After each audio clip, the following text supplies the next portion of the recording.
"You're replaceable." That's what my manager said to me during a meeting. Not in a joking way. Not casually. Just directly. I didn't argue. I didn't try to defend myself. I just decided to test that theory. The comment came up during a tense deadline discussion. Our team was behind on a major project. A few things had slipped, mostly because of shifting priorities from the top and a constant stream of last-minute requests. Leadership wanted to know why, and the conversation was getting heated. Then my manager said it. "Everyone here needs to remember they're replaceable." And as they said it, they looked directly at me. The whole room went silent. Nobody said a word.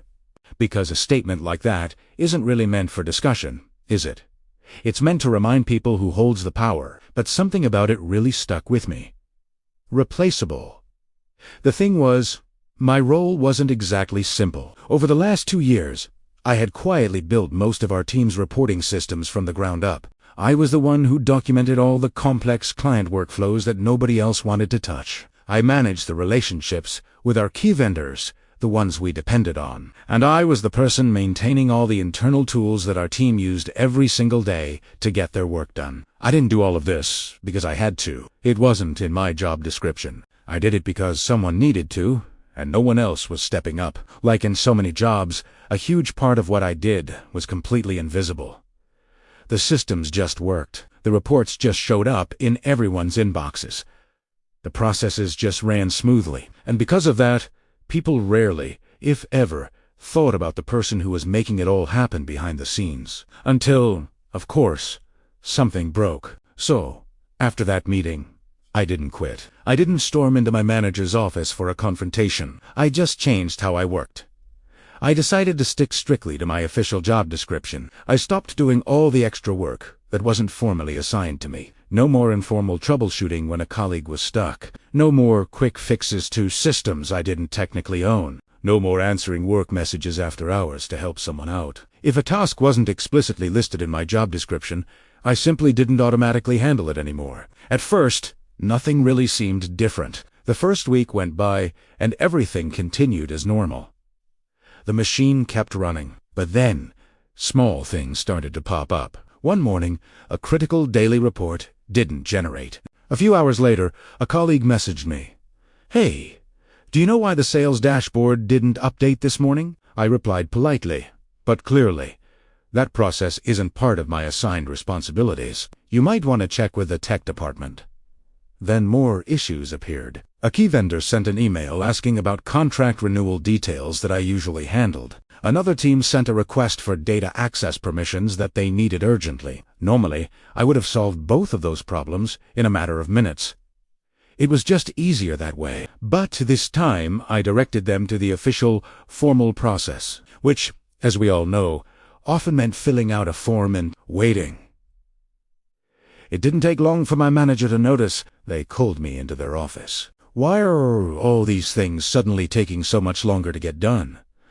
I answered honestly, without any emotion in my voice. "I am focusing on my officially assigned responsibilities to ensure I meet all my core objectives. Just clarity, no attitude." What leadership began noticing wasn't a series of mistakes or failures on my part.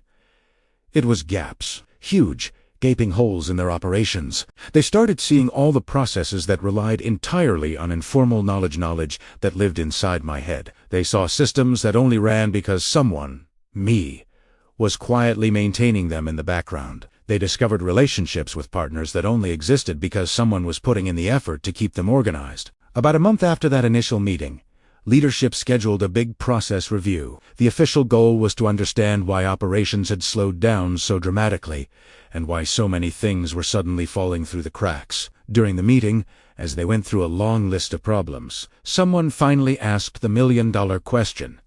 Who normally manages all of these workflows anyway? Everyone turned to my manager, who then looked directly at me.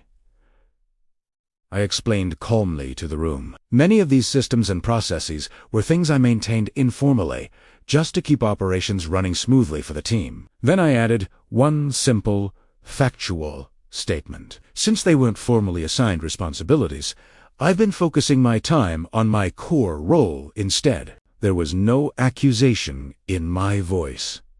Just the facts. The silence in the room was deafening. A few weeks later, a wave of changes was announced across the department. There were new documentation initiatives to capture all that informal knowledge. There was a big push for clear ownership of every single process, and formal responsibilities for system maintenance were finally assigned to specific people. And interestingly enough, my job description was officially expanded. My title was updated, and it came with a significant pay raise. My manager later said something to me that really stood out. "You've become a lot more structured lately." I'm just trying to align with the company's expectations. After all, if a role is truly replaceable, it should be clearly defined, right? Sometimes people say things in a moment of frustration, and sometimes those words reveal exactly how they see you and your value. But instead of arguing, instead of getting angry, you can simply let reality demonstrate the answer for you. They said I was replaceable. So I tested that theory, and it turns out some roles only look replaceable when all the important work is invisible. Thanks for watching. If this story resonated with you, let me know in the comments, and don't forget to subscribe for more content. See you next time.